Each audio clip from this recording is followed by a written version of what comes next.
Today my guest is Jeff Wilcox. Jeff, how are you? Good. Great to see you again. Thank you so much for being on my show. What's your job? I have a lot of jobs. What's your favorite job? My favorite job? Well, I work on the Azure team, and I work on a lot of different miscellaneous tasks. So you could say that I'm an architect, and I work a lot in a lot of our cross-cutting things. So architecture and reviewing REST APIs and a lot of fun things like that. Excellent. Let's talk about Azure. Azure is moving at the speed of light right now. It's probably the fastest, one of the fastest moving product teams in Microsoft and maybe in the industry. What's going on now? What's changing? What's making it better? Oh, well, lots of people working very hard, and a huge focus is on availability. And so we need to make sure that customers get the experience they're expecting. Okay. And tons of people are working on this, and it's a whole lot of fun to be in Azure right now because of all the architectural changes that have happened. Mm-hmm. Tell me about some of them. So a big one, we have a product called Service Fabric, and it's out there now in preview, and developers are starting to kind of check it out. And the service essentially lets you build a very highly available service. It could be a stateless service, more like a traditional cloud service, or it can be stateful compute, where data and your application are actually co-located. Okay. And so it sounds whiz-bang awesome. It's this great way to build like a modern cloud application. But the truth is, this team has actually been around for a very long time. And so a lot of Azure itself is powered by Service Fabric. Oh, Service Fabric was available to the Azure team internally. Internally. Now we're just making it available to other folks. Exactly. And so things like SQL Database and Document DB, those are actually built on top of that same technology. Okay, so help me understand, what does Service Fabric do for me that not having Service Fabric doesn't? Well, it's kind of like rocket science a little bit. Okay. And so a lot of the work we're doing is making it easier for any developer to kind of come up to and make it useful.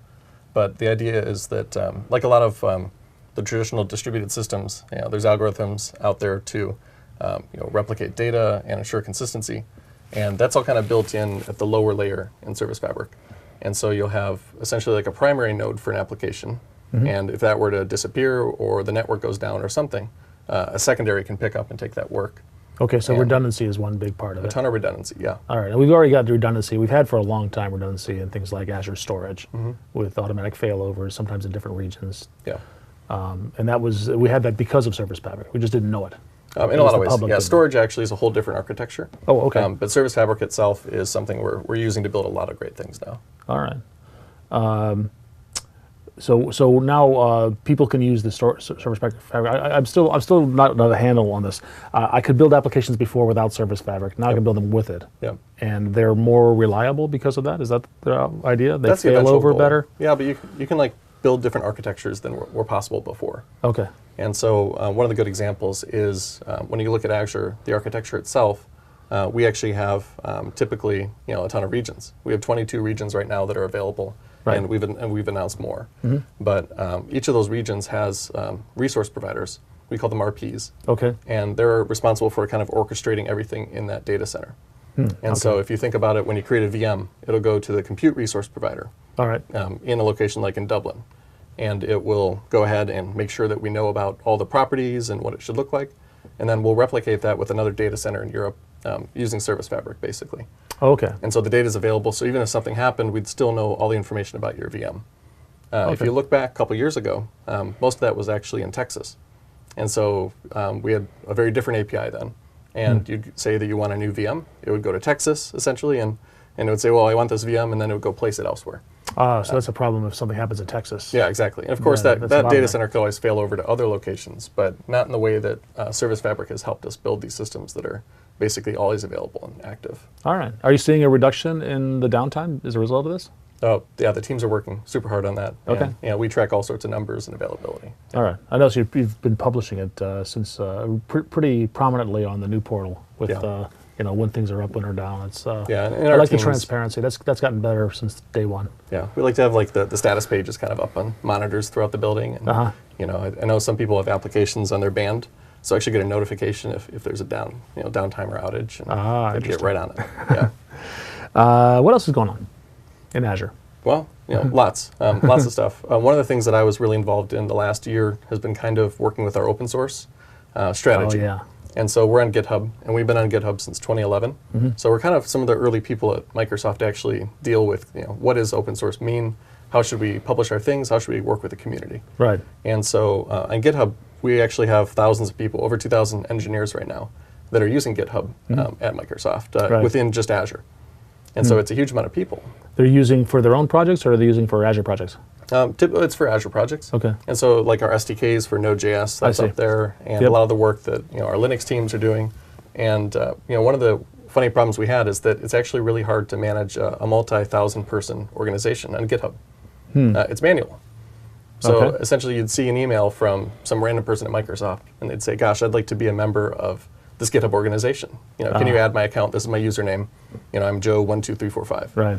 And it turns out, it's really hard to manage that because GitHub's a whole different separate system. Sure. So I actually helped build a portal that we use, and the portal itself is open source now. But it's called the Azure Open Source Portal for GitHub. Very exciting name. We do a lot of things right, but I'm not sure we name products really well. Yeah. Well, it's just a tool. It's a utility, but we basically use Azure to connect to Microsoft and GitHub. That is very cool. I mean, that's a reflection, I think, of what's the changes that happened in Microsoft over the last 5 years in terms of our relationship with the open source community, which has just grown phenomenally, in my opinion. So, I can tell you about the architecture. So it's a really simple application. It's written in Node.js, and it's deployed with Azure App Service, which we used to call websites. Right. And it's a portal app. It's using like Express and a lot of these common modules for Node. One's called Passport, and the Passport module lets you hook in an identity. This isn't the old Microsoft Passport, is it? No, Remember it's not. that? It's not. It's not Microsoft account and all that. But basically, with the Passport module, I have one for GitHub. And then one for Azure Active Directory. Okay. And so you kind of go to the site, you sign in with GitHub, we figure out what your GitHub username is and all that good stuff. And then we figure out, we have you go to Microsoft IT and sign in as an employee. Okay. And then we can say, well, your GitHub username is that employee. And so we can actually automatically give you access then. Oh, nice. And so it's kind of self-service. You can request repos, you can do management operations and all that. So that's, Active Directory, App Service. We're using, of course, storage and Redis cache, all sorts of pieces just kind of fit together and give us that experience. That's very cool. Are the pieces of Azure fitting together more today than they used to? I hope so. Yeah. So do I. I think if you look at the portal now, everything's in one place for the most part. Yeah. And the new portal, it's nice because you can actually pin things and kind of work across your different projects. And one of the things behind all this is that we're working towards more consistent APIs. Okay. And so one of my jobs is actually to sit on our REST review board. And so if you're a service at Microsoft and you want to ship a new Azure service, there's a huge amount of steps, compliance and security, and one of those is coming to the REST review board. And a bunch of us sit in a room with subject matter experts on REST APIs, and we kind of sit there, we have guidelines, and we make sure teams are trying to be consistent, and we provide feedback, and it's kind of a back and forth process, and in the end, we hope that our APIs are more consistent as a result. Do APIs in the Azure Marketplace have to go through that review as well? Well, Marketplace is a little different. Yeah, because of course, if you're a third party, you can use whatever APIs you need for your data plane and everything. But very cool. What else? Tell me about you're telling me about the just the structure of the team. You guys are moving to a more open environment. I thought that was interesting. Yeah, we are. So right now, a lot of our team's in Building 42, and I've been there for like 10 years. It feels like 42 makes sense to me. Yeah, it's because of the Douglas Adams reference. Yeah. So that building, it's fun. It's awesome. I have a private office today. And a lot of Microsoft employees do. And a couple of years ago... And you're losing that, aren't you? Well, I am. But, I was in a different building, a different part of Azure, went to open space a few years ago. Okay. And so I've had that experience too. It's really great as a manager because you can actually get the team together, have a good conversation. And, I think the culture's evolving. So we're moving to the building across the street we've been working on, and I got to tour it a few days ago. It looks awesome. And it's not like a cubicle farm like people are worried about. It's really, a couple desks in a room, and then you have, team neighborhood space, we call it. And so you have like a conference room just for your team, you have little focus rooms, and you don't have to worry about scheduling these things. It's just really nice. There's a lot of people on the Azure team. I'm sure it's grown quite a bit. Yeah, depending on how you count, it's thousands of people. And they'll all be in the same building? Oh, I think the building we're moving to has maybe 700 people in it. Wow. And we're excited because right now we're kind of spread apart on campus, and some buildings are harder to park in than others, and so getting people in one place will just help us a lot. Excellent. Let's talk a little bit more about open source, some of the open source story on Azure. Yeah. What's going on there? Well, anything you have, we'd love to be able to use. Yeah. We're super open. So whether you have a Linux VM, Windows VM, we don't play the traditional Microsoft card here. We want to make sure we can run your workload.